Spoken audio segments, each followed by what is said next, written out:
سرگودا کی بات کریں گے۔ وزارت پنجاب میں نواز شریف کی ہدایت پر صوبائی وزیر صحت خواجہ عمران نذیر سرگودا پہنچ گئے۔ خواجہ عمران نذیر کا معاون خصوصی Shoaib Mirza, commissioner Hafiz Shaukat Ali, RPO Shahzad Asif Khan, deputy commissioner Hussain Ahmad Raza Chaudhry اور DPO صہیب اشرف کے ہمراہ مرکزی جلوس روٹس کا دورہ، شہر کے 3 مختلف مقامات سے برآمد عاشورہ کے مرکزی جلوسوں کے انتظامات کا تفصیلی جائزہ لیا۔ عزاداران اہل بیت کے تحفظ اور سہولت کے لیے تمام ادارے ہائی الرٹ ہیں۔ صوبائی وزیر صحت کی امن کمیٹی اراکین اور جلوس منتظمین سے ملاقات ہوئی۔ محرم الحرام کے پرامن انعقاد کے لیے ضلع انتظامیہ کے اقدامات کو سراہا گیا۔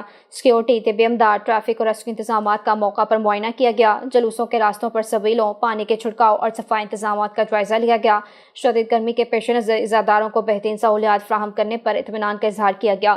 فیلڈ اسپتال، کلینک آن ویل پر عزاداروں کو طبی سہولیات کا جائزہ لیا گیا۔ صوبائی وزیر صحت نے عزاداروں میں وزارت پنجاب کی جانب سے لنگر بھی تقسیم کیا گیا۔ خواجہ عمران نذیر کا کہنا تھا کہ وزارت پنجاب میں نواز شریف خود محرم انتظامات کی مانیٹرنگ کر رہی ہیں۔ محرم الحرام کے دوران امن و امان کے قیام کے لیے تمام وسائل بروئے کار لائے جا رہے ہیں۔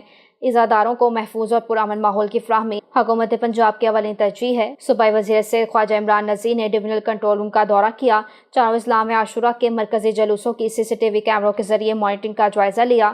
ڈویژنل کنٹرول روم میں سیکیورٹی، ٹریفک، ریسکیو اور محرم انتظامات پر تفصیلی بریفنگ دی گئی۔ صوبائی وزیر صحت کا کہنا تھا کہ تمام متعلقہ اداروں کو محرم الحرام کے دوران 24 گھنٹے الرٹ رہنے اور مؤثر رابطہ برقرار رکھنے کی ہدایت کی گئی تھی۔